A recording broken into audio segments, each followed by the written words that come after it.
أجمل هدية هدية من رب البرية دي كل الدنيا دي يا جد الحسنين.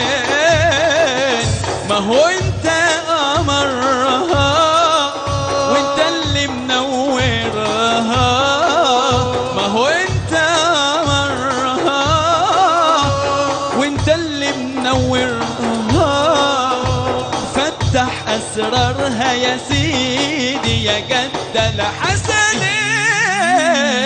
بحبك وبريدك واتمنى بوس ايدك